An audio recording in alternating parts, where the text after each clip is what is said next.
Hello, hello. There's the camera. Yeah, just waking up here. This is my first cup. It's the 11th of June, Thursday. Every day, because of the COVID-19 and also because of the uprising, that's what I'm calling what's going on is the uprising. Every day is interesting. Every day is different. So I'm going to focus on music to start with, and that might be all that I do today because I have some good personal music news, and I always love sharing that. I told you guys about the fact that a friend of mine named Egypt Makitsia became, she decided to become an artist. Part of it through meeting and hanging out with me. She wasn't doing music when I met her. She did poetry and other stuff. But I was working on the Door CD with Ariane. She was hanging out with us and was asking a lot of technical questions, and the next thing I know, she, can't remember exactly how it happened, but she wanted to try singing or something. That inspired me because she had an interest in reggae. And I had some reggae tracks, so I gave her one. And she wrote lyrics for it, and I was impressed, so we recorded it. And then we recorded some more. Next thing you know, Egypt's gone to Jamaica. I don't know the exact whole story, but she ended up getting herself a deal with Tough Gong Records, a licensing deal. Actually, I'm not exactly sure. Isn't that funny how that is? And it's kind of like, okay, all right, move that fucking thing. The entire nature of her deal with them is, I don't have all the details, and it's not for me to know, but it is a sign of the way that the industry is different now. She's with Tough Gong International, and they represent her, and so she's had this album out, Phoenix Rising. It was released in February this year, and she just got some physical copies made. And the Tough Gong label is nowhere to be seen on it, but this is distributed through them, and she's on the label. I'm very proud that I helped to make this happen. I'm in the credits to the album. You can see my name right there. The opening track, Frankincense and Myrrh, is the second track that we collaborated on, and she opens the album with it. So it's very exciting for me to hear my music and know that it's on Bob Marley's label. So the deal is, because of COVID, she ended up coming back to America just as COVID hit and completely upset the plans for the release of this and promotion, everything. So she went ahead and had some of these made. These are CDRs. They're official product, though, of Tough Gong International. They're CDRs, just for complete transparency. Nobody else does that. But she went ahead and had some of these made because she wanted to do some promoting. I got my copy. I've already sold one. And so I'm going to keep two, which may not make sense to some of y'all, but when I don't make things myself, I try to keep two copies of them. So I have 3 copies to sell, okay? I won't be making a post on any of my websites. If you're interested in a copy, email me at derekvaughn@gmail.com. I'll leave it below. There's only 3 copies available, so these are gone. I know they're gone. It's good.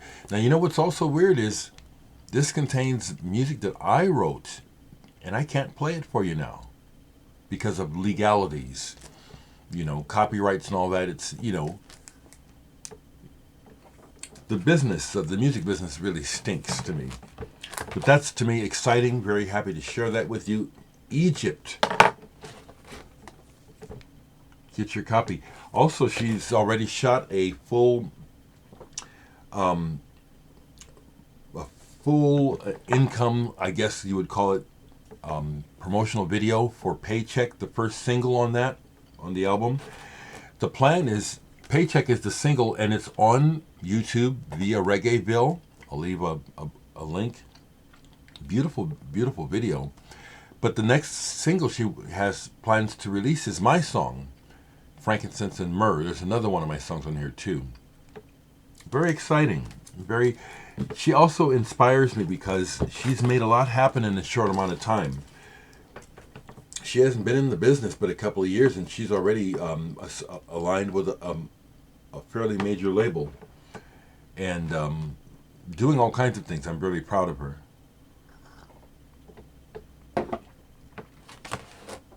So that put me in a mood yesterday to celebrate. So I played some Black Uhuru. I love reggae music and I love Black Uhuru. I saw them live before Puma died. They were mesmerizing. Ducky Simpson, the big tall guy with the high voice. Well, it's not a high voice, but he can do the falsetto. He's amazing. Red, great album. Black Uhuru. These I pulled out. I didn't play them, but these are the other Black Uhuru albums I have. Brutal. Man, this is good. And this is after, this is when Don Carlos joined the band. I still like this one. Now. Black Uhuru Now. I like Don Carlos's voice as well. He's not as exciting as Dennis was in the band. Okay. So a little more on music and stuff. So yesterday I did a dress rehearsal. Well, I didn't dress for it, but I took my equipment down to this place where we're doing the live remote concert. Bemis Low End. It's a space. It's been a lot of different things. You know, I've played there before when it's been called different things. The Underground. So I'm excited to be able to just play this music for you, you know, and I'm not worried about performing it now. I was really worried about performing. I'm going to present this music to you and vibe with it. And the staff that was down there helping me with the setup, their reaction was very encouraging, you know. They really liked the music. I'm happy about that. So after that, I stopped by Homer's again because I can. Very simply, I can. I can afford to go and see, is there a record I want to buy? And it's slim pickings right now here in Omaha for me. It's slim pickings, yo. So I wasn't able to find much, but I'll show you what I bought. So I ended up, there was nothing in the new section, nothing new in Omaha that relates to me. You know, that's how out of step I am with mainstream middle America. It says a lot about the nature of this state. It's not very racially friendly in Nebraska. Actually, it's not.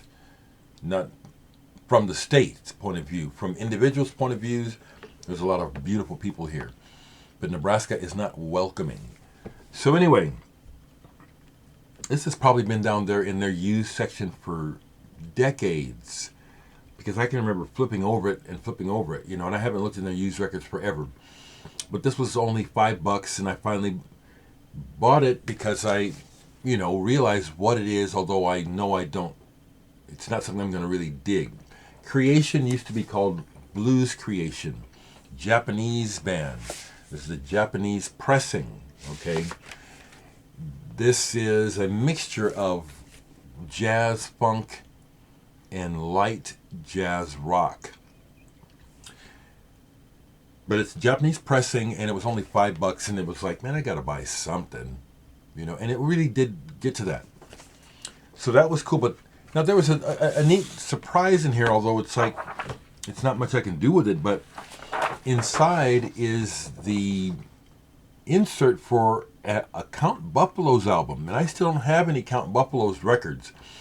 I used to have the one called Emergency, which was easy to get in America, but that's not the one to have. It's the earlier Ishikawa Count Buffalo's albums to get. So that was interesting that this was inside of this. So I grabbed that out of the used section because, again, it was so cheap comparatively, and I used to have this album and got rid of it, and man, I like this album. So Phil Manzanera, 801. I have it again, and Flight 19 is a good song. We can be so fickle sometimes, or just the way that we go through changes. It's like when I think about all the records I've sold, it's like, man, if I had the room to keep them all, I would have kept them. So I got that. I got a couple more. Okay, so the other used album I got, which was a good find, but they wanted a collector's price for it. I said, well, what else am I going to do with the money? I'm going to get it. Ian Carr's Nucleus, Labyrinth. I love Ian Carr. He's very important to the history of British jazz. Great player. Anyone in England relating to jazz has played with Ian Carr. And this is on Vertigo, Spaceship. The cover's slightly beat. The record is in perfect condition. I need to clean it. But they wanted $39 for this. I don't like spending that. But it was like, I want to support Homers. I want them to stay open. And everything is on edge now. Businesses are closing left and right. I speak to them. I used to work there. I know the owner, Mike Pratt. And they're scared. They could, as long as it's been going, it could go under. One of my favorite punk rock clubs, the Lookout, where I played all the time, is looking like it's going to close. There's people trying to save that. So I went ahead and said $39. Well, yeah, okay. Help you guys stay open. This is a great album. Jazzy and beautiful at the same time, and very much in the Canterbury Soft Machine school. This is killer. So I bought two, not new date-wise, but new sealed things from the store. I went ahead and got Opeth's latest album. This is just on black vinyl. In Cauda Venenum. This is the Swedish language version on vinyl. And this works better on vinyl. I like this album. After playing it on vinyl, it's like, oh, it makes sense. Michael Ackerfeld programmed these songs to be played like a record. It really works to play and flip the side. Way better than just putting the CD in. This is not the Opeth that it started with. It's a different band now. The growling vocals are completely gone. Subtle but complex arrangements on some of the songs and other things are very simple. I really like this new Opeth, In Cauda Venenum. Real nice. Another thing I went ahead and broke down, it's been down there in the store forever. I'd always flip over it because I said, well, I have this already, but I never really looked at it closely. Last year, and I think starting the year before, Yellow Magic Orchestra's albums they started to reissue them, in 180 gram and all that sort of thing, and which to me was like, well, I already have them, so they were no interest to me. So I have kept flipping over this one until I just went ahead and looked more closely at it to see that this is on transparent vinyl. And it's not just the album Naughty Boys by Yellow Magic Orchestra. When they put out Naughty Boys, they put out the album, kind of a take on boy bands, tongue-in-cheek. But they also made an instrumental version, a separate album, which I had never found a copy of. A friend of mine, Frank, has had one forever, coveted it, honestly. So when I looked closely and saw that, this is a double album release of both of them. I've been sleeping on this, so I grabbed it. I love Yellow Magic Orchestra. This is a bit of I think it's a send-up of Japanese boy bands to a degree, but the songs are great. It's that YMO thing. And I just love these. I love the way that they make albums now. That glossy, heavy, printed paper or whatever it is. It's so nice. You know, ASMR, is that the term to relate to things that are tactile stimulating? Is that what ASMR is about? I really haven't looked it up. I think I might. But these were happy additions. Happy additions to the collection. Last thing I'll say before I go is on Facebook I'm doing a lot of posting and also on Twitter. And I'm being real vocal about racism. Racism is a mental illness. I'm going to go that far. No one has done that. And now that I'm saying it, it's like even my white friends who are saying that they're down with the change are having difficulty with this. It's like but there's nothing about racism that is promoting emotional or mental wellness or balance. Racism is based on distortions and myths, nothing factual about it. The immediate results of racial hatred and racist acts are disharmony, division, danger, people my color being killed. And so I'm just putting it out there. Racism is mental illness. It's a time to reckon with this world. White people, black people, everybody. Racial division is detrimental to our growth and to being balanced. And we got to get to the root of it. All this toppling of statues and the fact that NASCAR is not going to run the Confederate flag, this is all surface. And what it needs to lead to is people examining their hearts and minds as to why they believe that they should have this advantage anymore over an entire race of people. It's wrong, and it's not factual. White people have never been superior. We all have our attributes as far as ethnicity. We have attributes to different groups. But this idea that they're superior has just been alive from the beginning. And so I'm doubling down on my message. Racism is mental illness. And it's an illness. Why are you defending being ill? I'll talk to you later. I love your comments, people. I do.